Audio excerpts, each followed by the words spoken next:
Thanks, Vikas, for that introduction. I'll be sharing my screen. Just confirm if you're able to see my screen. It is loading and yep, all good. Let's roll. Okay, so we can start now. So, good morning, everyone. My name is 𝐂𝐲𝐻𝐿 and I'm a senior sales engineer working with Rubrik. Now, I've spent around last 2 years in Rubrik focusing on data resilience. And today I'll be discussing on RTO, specifically why it often becomes a work of fiction during a real world attack and why traditional recovery assumptions inevitably fail in the face of ransomware.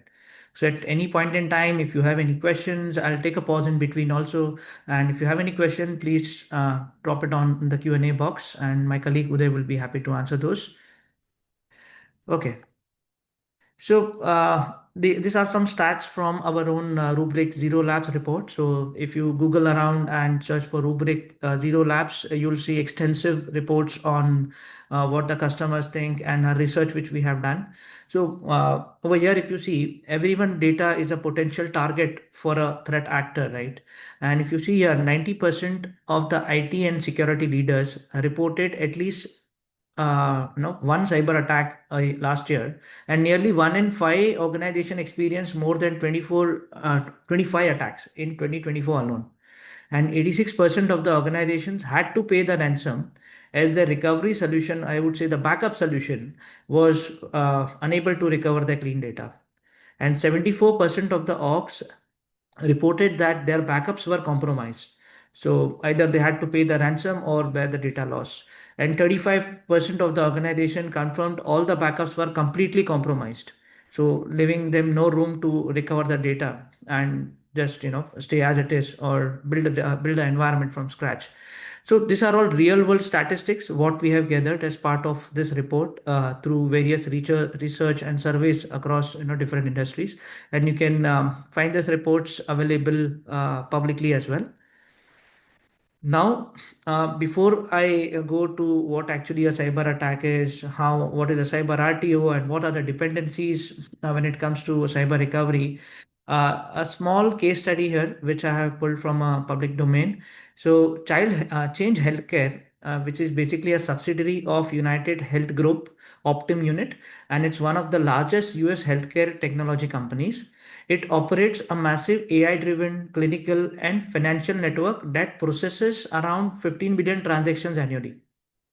So it covers 1 in 3 patient records, if I do the calculation, and it facilitates claims, payments, and pharmacy transactions as well.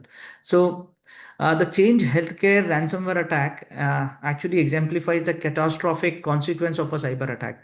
So this incident, which occurred in Feb 2024, disrupted around 40% of the US healthcare claims processing, which cost around billions of dollars in economical damage as well.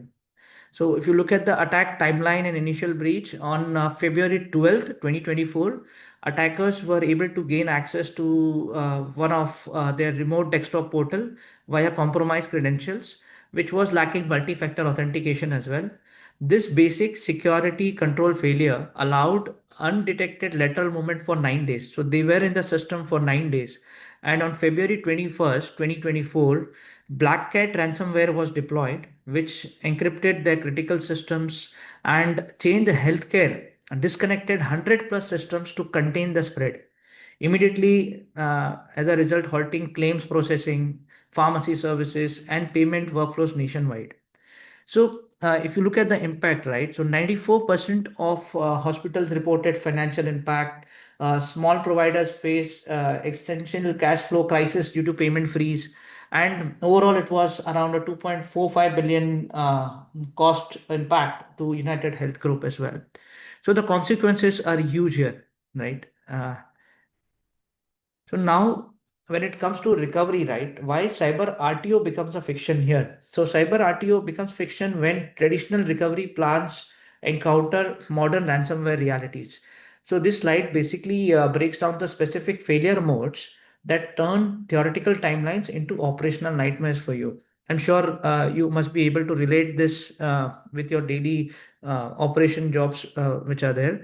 So if you look at the four critical failure points which I have listed here, so modern first one is modern ransomware targets no recovery data. I would say backup data. So advanced ransomware families now encrypt backups, the identity stores, and the recovery infrastructure, which are the foundational services to recover your data along with the production systems. And the second failure point is in case of a ransomware attack, you need to find a clean recovery point quickly. But identifying the exact moment of compromise requires analyzing months of logs across thousands of endpoints. Without immutable backups and threat hunting capabilities, organizations spend weeks guessing instead of recovering. So it is a trial and error method. And if you look at industry average, it takes around 10 plus days for finding a clean validation point for a critical system. And there are hidden dependencies which delay the restoration as well. So critical business applications, they depend on many undocumented chains. When I say undocumented chains, there are services like Active Directory, DNS, databases, APIs, end user access. So it's an entire chain which needs to be restored as part of the application restore. And restoring a single application without its full dependency stack creates restart loops that will multiply your cyber recovery time almost 3 to 5 times. And paying the ransom will not guarantee you full recovery. So only 31% of the organizations paying ransom achieve full recovery. Now, these stats are also from Rubrik Zero Labs report. And attackers routinely delete the promised decryption keys or demand additional payments. And legal compliance and reputational risk compound this technical failure as well. So now let's look at the anatomy of a cyber attack. So basically, the anatomy of a cyber attack is rarely a single event. It is a process often referred to as a cyber kill chain. So the first step is like whenever an attack takes place, right? It's initial compromise. This is breaking and entering phase. The goal here is for the attacker to gain a foothold inside your network. And they use various methods like phishing emails with malicious links, exploiting unpatched software vulnerabilities, or using brute force attacks to guess weak passwords.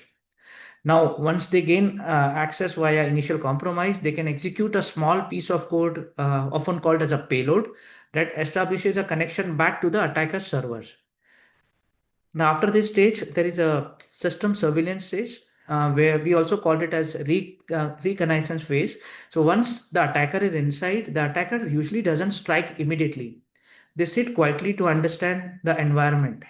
So here they map out the local network, identify what operating systems are running, and what are the crown jewels. So basically, they are targeting your digital crown jewels. They have a blueprint of the organization's critical applications now. Now, the third is privilege escalation. So the initial foothold is often a low-level user account with limited permissions. To do a real damage, the attacker needs more power, right? So they exploit the kernel vulnerabilities, credential dumping, which is stealing passwords stored in memory to gain administrative or root access. Now, to once they gain the root access, they actually have your keys to the kingdom, what we call, which allows them to disable your security software and access restricted data as well. The next stage is lateral movement. So with higher privileges, the attacker now moves from the first compromised server or a computer to the other across the network. They hop from one workstation to a server or from one department subnet to another. This is often done using legitimate administrative tools like PowerShell, SSH, and to avoid any triggering alarms.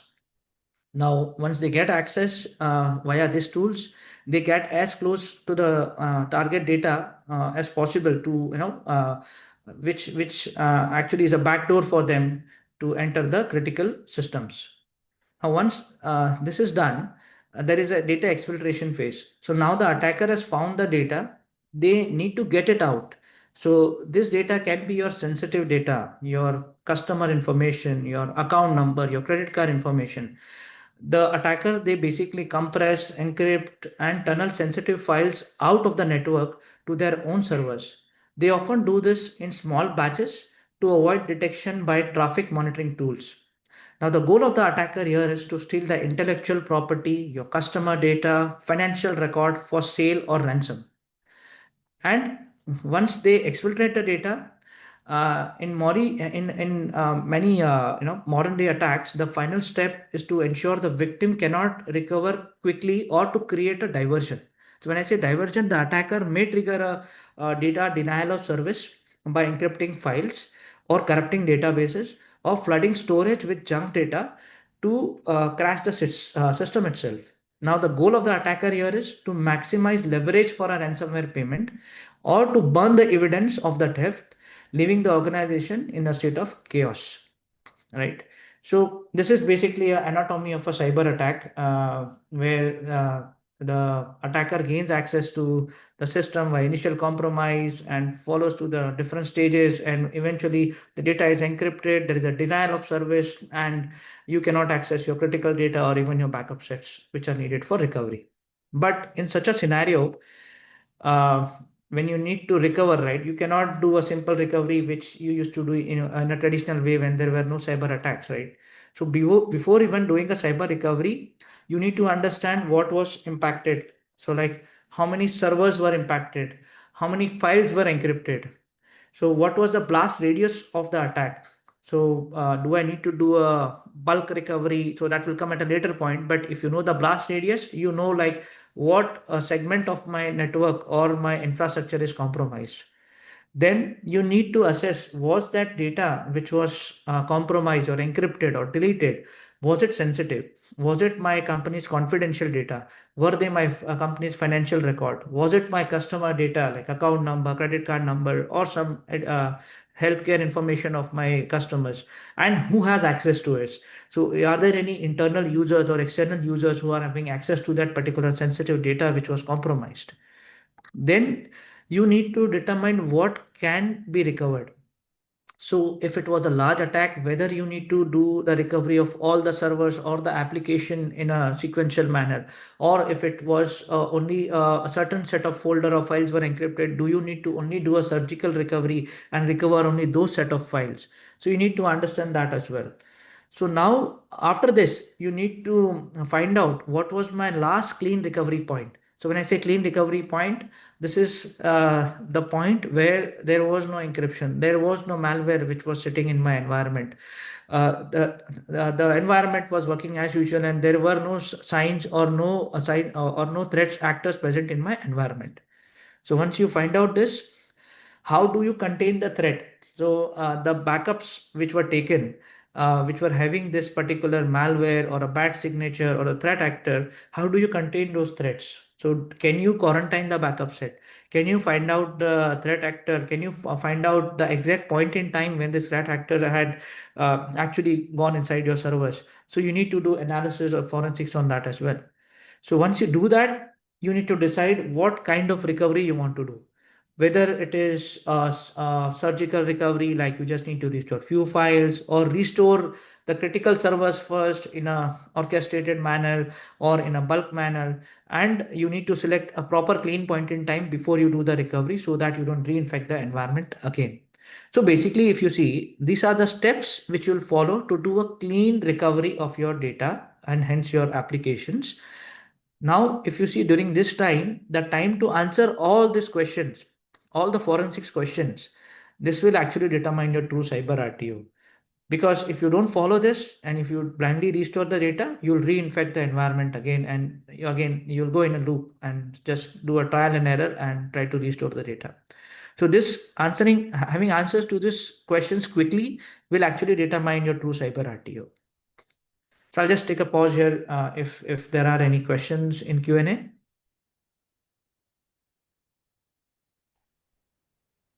I don't think there Okay. are any questions right now. We'll take live Q&A at the end. Okay. Okay. Thanks, Raj. So, okay. So there is a difference between a disaster recovery RTO and a cyber recovery RTO. So first we'll talk about the nature of the event itself. So when you talk about DR, this is actually a physical fail, I would call, which focuses on infrastructure availability. It assumes that the data is good, but the house, which is a data center, which it lives on, has burned down or lost power or flooded, right? So there you'll make use of disaster recovery. You switch your environment to the DR side. Now, when it comes to cyber recovery, right? So I call it as a logical fail because it focuses mainly on the data integrity. It assumes that the data center or the house where the data is residing is fine, but let's say the data, or you can say the water supply in the house has been poisoned, right? So the data is not clean. So this is what a cyber recovery would mean, where you need to do a cyber recovery.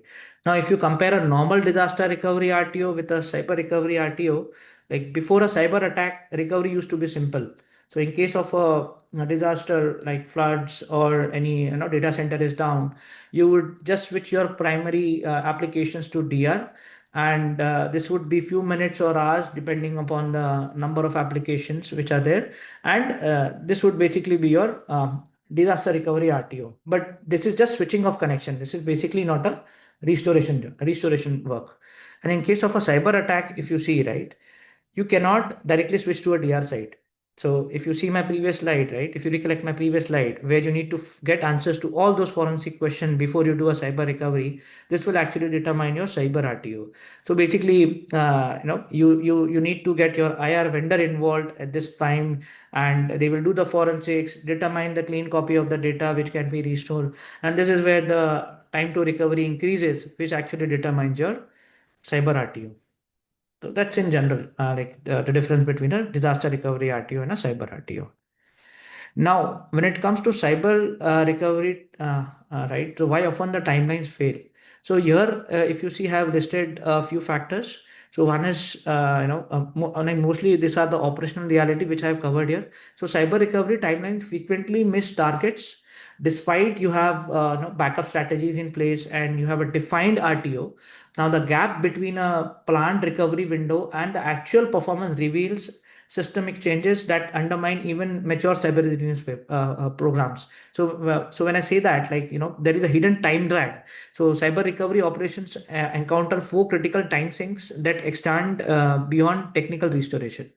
So first is advisory and containment, so which could take from hours to days. So initial incident response consumes significant time under active attacker presence. So when I say under active attacker presence, the attacker is still in your environment, and network segmentation, forensic evidence preservation, and threat hunting, they also delay the transition to the recovery phase because you need to complete that first to come to a recovery point.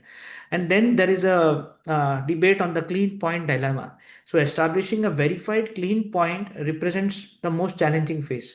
So identifying the exact moment when the environment became compromised requires extensive log analysis, endpoint scanning, and behavioral anomaly detection across the entire infrastructure. And then you have untested RTO assumptions as well. So traditional RTO scenarios fail under the cyber attack conditions. So there is multi-system coordination which is required, application interdependencies are there, and even data validation requirements create recovery complexities which are not captured in the standard DR testing, right? And finally, there are decision bottlenecks as well. So technical recovery awaits critical executive decisions as well. So this includes your legal notification, your cyber insurance claims processing, regulatory reporting requirements, and even stakeholder communications. Now, this human decisions points often represent the longest delays in the timeline what we have seen during a cyber recovery. Now, there are hidden dependencies as well, which slow down the recovery. So, organizations often underestimate the cascading dependencies that can actually derail even the most carefully planned cyber recovery operations as well. So, when you talk about cyber recovery operation, they follow a strict hierarchical dependency chain as well, like with four distinct tiers that must be restored in sequence. So, if you see on the right side, we have tier 0, which is identity, where you need to get your foundational layer up first. So when I say foundational layer, like AD, DNS, EDRA, you need to get that up so that your authentication system works properly. And then we have tier 1, where we have core network communications. So the connectivity infrastructure enabling this system communication, this has to be up. And then we have tier 2, which is database and storage. The data persistence layer supporting the application functionality. This has to be up before the application itself is up. Then we have tier 3 business applications where these are the applications which has to be restored, whether this application actually power the end users to use the services which actually deliver the business values. And then we have end user access. This is a final mile where you enable workforce productivity. So the critical challenge in this approach is if tier 0 fails, for example, so tier 1 to 4, it becomes inaccessible regardless of backup status. Now this creates a cascading failure scenario that can extend recovery time from hours to days to even weeks and months as well, what we have seen. And the key dependency challenges, if you see over here, identity must come first. So Active Directory, your LDAP, your PKI infrastructure, they serve as the keys to kingdom. And this identity services must be fully restored, sanitized before any application, file services, or messaging platform can function. Now, this aligns with the NIST framework as well on cybersecurity event recovery, emphasizing that compromised identity systems can reinfect the environment again. Now, the second challenge over here is infrastructure prerequisites. So critical applications, they operate with a complex ecosystem and supporting services. So there are database message queues, DNS, DHCP, email relays. They form the invisible scaffolding that business applications depend on. Attempting to restore an application server without even knowing the dependencies on this particular services, this can actually put the entire restoration in loop as well, because these are foundational components which needs to be operational before even you recover your applications. And there are third party and shadow IT chains as well. So modern IT environments, they contain numerous overlooked dependencies. When I say overlooked dependencies, these are something which you don't expect during a recovery. So there could be something called as manual data transfers between systems, undocumented reliance on shared spreadsheets, and third-party SaaS APIs integrations which are necessary and that control critical timing and workflow triggers as well. So these shadow dependencies often surface only during recovery operation, which causes unexpected delays. And there are CISA recommendations. So the Cybersecurity and Infrastructure Security Agency advises against blind restoration approaches. Organizations should maintain a predefined critical asset list, a critical set of applications which fully mapped upstream and downstream dependencies. This dependencies mapping prevents restart loops where systems repeatedly fail due to missing prerequisites of the services. Now, the important point here is how do you identify a clean backup, or what should be a clean backup? So data which was present before the encryption attack or the deletion, that can be a clean backup. The data which is free from malware is a clean backup. The data set which is free from any attacker tool, that is a clean backup. So while determining a clean copy, you need to keep these three things in mind, because even if you have tools, attacker tool, level tools, which can actually again encrypt the data, this will again you need to repeat the exercise and find a clean copy again. So you need to ensure the data which you are restoring is clean from any encryption events, is free from any malwares or IOCs, and is also free from any attacker tools which could again lead to the encryption of data. Now I'll talk about the true cyber recovery challenge here. So assume that there is a data breach which has taken place. So the data is already encrypted. Now there is a huge cyber event in the organization. Now as a standard workflow, there is a SecOps team which will be involved, and they will identify the IOC which has actually caused that particular breach. Now they will give this IOC to, let's say, the IT operations team, and the IT operation teams would select the last backup which was taken to scan that particular backup with the IOC which was given by the SecOps team. Now, once this backup is scanned, you will actually find out whether this IOC is matching that, is present in that backup or not. And if it's a clean point in time, then you're lucky the first go itself, right? But let's say if the IOC was found in that particular backup, then you'll again select the next available backup set. You'll repeat the same exercise, scan for the IOC which was given by the SecOps team, and this will repeat, right? Now, if you see, finally, after multiple iterations based on a number of backup sets you're scanning, the size of the data which you're scanning, this will take time. And finally, when you find a clean point in time, you will actually, the IT ops team would actually restore that data to the production. But what has happened here? If you see this, right, this is a loop which is created. So when I say loop, this is a trial and error method which is followed by the traditional solution. So if you look at the time here, right, the cyber recovery time. So this has taken a lot of time. So this can take even days, weeks, or even months to identify a clean copy if the backup sets are large and you follow this approach. So if you look at the ransomware attacks, they actually like according to the survey, on an average, it takes 2 to 4 days for any organization using this method to find out a clean copy for tier one business systems. But what about the other ancillary or the dependent system? You need to bring that particular systems up also, right? So that could takes anywhere between 2 to 4 months. Now, this is again based on the survey, but we have seen organizations failing for months, and that they have uh, gone billions of dollars in losses because their systems were not up even for 1 month, 2 months, or even after 6 months, they are still facing the problem. So this is a true cyber recovery challenge where you're not able to find a clean copy of the data, right, in a short amount of time. So this is what we are trying to address here. So I'll just move on to the next slide.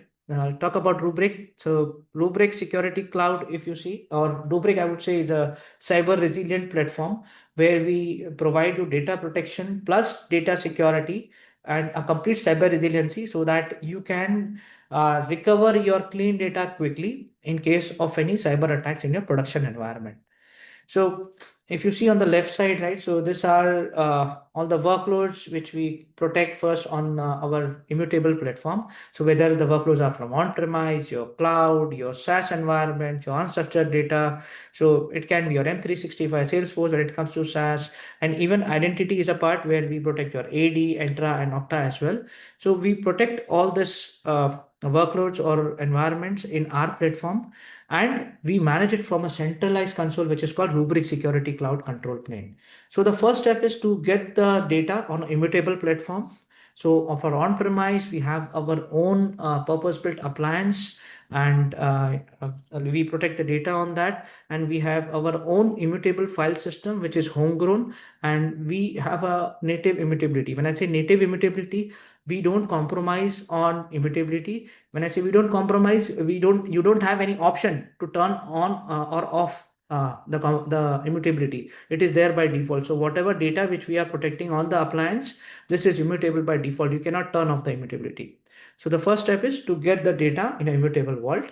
And we have followed all the zero trust security principles to ensure that at each and every layer of transaction where there are no data resides, when the data comes to or moves to our Rubrik appliances, each and every layer ensures that there is a zero trust security followed, and the data is checked and authorized, or access is checked and authorized in each and every layer. So it's a bunker in a box, what we call, where we have zero trust security features like retention lock, NTP protection. The admin do not have a OS or a shell level access, and even they cannot install any third party software because it is designed in such a way that you cannot uh, configure, or you cannot change any settings related to the file system. This ensures that your data is immutable by default, and this can be from any of the platform. And the best advantage over here is everything is managed from a single unified console. It's a single pane of glass, which again, you don't need to use multiple point products to, or multiple consoles to manage the backups across different estates. And it is totally a SaaS control plane. But you will also maintain the data sovereignty, which ensures that the data resides in the customer owned environment only, or in the region which they are abided to keep the data. So we actually comply with the data residency law also. And we have our own preemptive recovery engine, which is built on top of Rubrik Security Cloud. So here, what we do is we have like automatic IOC scanning with the help of Mandiant. So we have an integration with Mandiant where we get all the feeds integrated to our Rubrik Security Cloud. directly from Mandiant.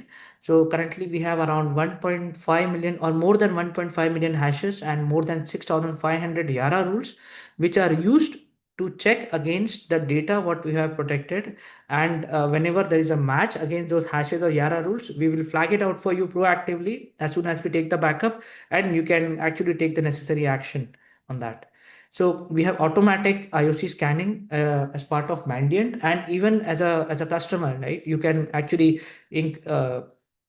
ingest your own threat feed as well in Rubrik Security Cloud. You can scan against the backup using that particular threat feed as well.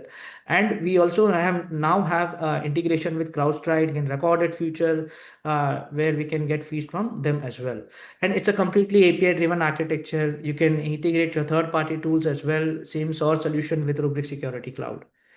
Now, as part of backup, what we do is whenever we take the backup, we create metadata from that particular backup. We create pre-calculated hash values, what we call, for the data which we have protected, and a table is created for those hash values. And once this table is created, we perform something called as data threat analytics. So first step is of finding the anomalies in the data what we have protected. So based on the metadata which is captured, the hash values what we have created from the data, we are able to find out if there is a mass change, a mass deletion, or a mass encryption event which has taken place on the data which we have protected. So this can be your file servers, your VMs, your NAS storages, your volume level backups, file set level backups, and we are able to detect if there is a anomaly or if there is a mass change which has taken place. Now the second step is to reduce the number of false positive. We also leverage the machine learning capabilities from Microsoft to ensure that the anomalies or suspicious files which we have observed, those are not because of the updates, the patch updates or the OS updates which have taken place. So we reduce the number of false positive alarms as part of the second stage of detection. And then based on the suspicious files which are now filtered out as part of the second stage, what we do is we do an entropy scan. So like we do an entropy scan and tell you whether the data which is marked as suspicious or anomalous, whether this is because of the encryption attack which has taken place. So this way we tell you to, like, if there is an actual ransomware attack, to which ransomware family this attacker belongs to, and we give you a view on the dashboard itself where you can see the number of files which are compromised, and if you want to do a surgical recovery you can do that. If you want to do the full server or a VM recovery or a full folder recovery, you can do that as well for a clean copy. So there are different options, and these are done proactively for you without any additional hardware. So this is totally done in Rubrik Security Cloud with the help of metadata and hashes what we create. And then we have parallelly we have something called as threat hunting. This is again like a threat monitoring where we actually run a query in the backend where we match the hash values which are created as part of backups with the hash values which are present in Mandiant and the security feed which you have, maybe you have entered the security feed manually in RSC. We'll check against those and we'll tell you quickly which backup sets are having that particular matches and which needs to be quarantined. So this is basically identifying the malwares or the bad signatures or the dormant malwares which may be present in your backup sets, but still they have not executed the payload. So this is done proactively for you. Then we do reactively also, like let's say if there is a new signature or a zero-day attack which has taken place. In that case, even we won't be able to detect that because it's a new signature. But when we get that particular hash value or a signature from let's say your infosec team or the IR team, we would be able to quickly scan those backup sets with that particular IOC in just few seconds or minutes. I'll tell you how we do that. So we'll be able to do that within few minutes or few seconds as well, depending upon the type of attack. Now, next thing is data security posture. So I saw like few comments like when Vivek asked about cyber resiliency. So you're looking at maybe the DSPM part where are looking at the DPDB Act, your sensitive data files. How can you ensure that these are accessed by genuine users, and also we have something called a data security posture management as well, where we classify the data as well. So it can be your PII data, your let's say your Aadhaar card, your account number, your credit card number, and we have different tags which are created based on the type of data. It can be PII, your healthcare data, your GDPR data. So the different tags can be applied to the files which are actually classified based on the content which they have. So this is also done in the backend in Rubrik Security Cloud, and you don't need any additional hardware for that or infrastructure for that. So what we do is we have our own built-in classification policies. I think we have more than 120 policies right now, where we are able to tell you if the data which we have captured is matching that particular policies, and we tag them accordingly. And you also have an option to create your own customized policies as well using regex values, against which we'll perform the match and will tell you if that data which was compromised or the data which is protected is a sensitive data or not. And in case of a ransomware attack, if you remember, we need to find out whether the data is exfiltrated. So if that particular data which was encrypted, was that a sensitive data and was that encrypted? So you can assume that it was exfiltrated, and you can take the necessary action of informing your regulatory authorities or compliance team about the data exfiltration as well. So this is how we do this proactively for you, and even we tell you which users are having access to that particular data and whether there is a risk if that particular user is having access to this sensitive data or not. So we highlight that as well. Now, next part is cyber recovery. So once we have identified the blast radius using anomaly detection, the extent of attack, found out the malware which was residing in the backup sets. Now, this is all done proactively for you. You don't need to be reactive for that. And we have identified the sensitive information also, whether that was impacted or not. You can then, see the clean copy of the data, what was the last point in time. You can use that for recovery, but before that, whatever other backup sets which are compromised because you already have a malware in that, for example, or the encrypted files, you can quarantine that backup sets automatically, or you can do it manually as well. And then you can restore the clean copy of those servers or files which you want to restore using an orchestrated recovery approach what we have. So we have something called as orchestrated cyber recovery as well, where you can recover your data to the same or a different environment or isolated environment also. So these are all built in features of Rubrik Security Cloud, which is the control plane, and you don't need any additional hardware to perform all these activities as well. So we ensure the entire data lifecycle management is taken care, and uh, the most important thing is identity resiliency. So we ensure that your AD Entra is protected, Okta is protected, and we can do a quick orchestrated forest recovery in, let's say, few hours, depending on the type of or the number of objects which you have. A clean orchestrated recovery for your AD, or even a clean recovery for your Entra objects, your enterprise apps, your conditional access policies as well. Basically, we can do a hybrid recovery when it comes to AD and Entra as well, and this is all orchestrated for you. And as part of resilience, we are also able to proactively check if there are any misconfigurations in your AD or Entra environments. Let's say if there are any GPO misconfiguration, or if there are any vulnerabilities in your AD or AD environment, we'll be proactively telling you based on the indicators of exposure rules what we have, whether that particular setting is a risk, misconfiguration is a risk, and you can take a necessary action and remediate that directly from the Rubrik Security Cloud console as well. So even before attack, you can take a proactive action to mitigate that particular risk. So overall, we provide a complete proactive approach using our preemptive recovery engine to ensure that whatever time it takes for your forensics to do that, to find a clean copy, it is all done for you proactively for you in the Rubrik Security Cloud, thereby reducing that particular time it takes to find a clean copy and do a cyber recovery, and it reduces your risk and the data loss as well. Any questions on this slide? I'll purposely take a pause here because this is where I wanted to spend more time. Great. So does the session end here, or No, do you have more slides? I have few more slides. So you have 3 more minutes. So if you can cover your slides first, and then we'll go to the Q&A. Okay. So I'll quickly, maybe, okay. I'll quickly talk about the value realization here. So we have this mapping, if you see, right, based on whatever we discussed, right? Using threat hunting, you can get faster clean point identification, which eliminates the guesswork of the, if you see in the true cyber recovery challenge, and you can reduce your cyber recovery time effectively.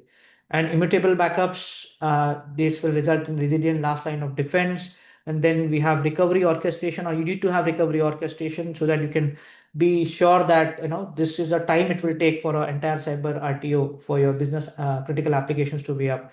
Then, as part of sensitive data monitoring, you can actually take a risk-based approach and risk-based prioritization, I would say, to recover your data. And there is a ransomware warranty which is provided by Rubrik for the eligible customers. We provide up to $10 million of ransomware warranty for our qualifying customers. And lastly, since we have less time, like these are the realistic recovery strategies which you can use as an actionable framework here. So first is business first prioritization, where you can prioritize recovery by business critical services and their complete dependency chains and not just infrastructure tiers. And the second is validation before promotion. So here you can use playbooks as your exit criteria, to validate the clean backups recovery as well. You can recover it in an isolated environment before promoting it to the production. Then the building of applications should be orchestrated. So there should be automated recovery workflows defined. You can use golden images and infrastructure as a code for rapid, clean cloud rehydration as well. And you have to do this frequent exercise, like tabletop exercises with all the stakeholders which will be involved in case of a cyber attack, to do a clean cyber recovery. And thereby you can actually track your actual cyber RTO and RPO, I would say, in dwell time and not just theoretical SLAs. And finally, there should be a stakeholder coordination also, where you can actually pre-authorize key decisions with your legal, insurance, your PR teams, so that the maximum time, if you see, it takes for the stakeholder coordination to get their approvals even before doing a restoration.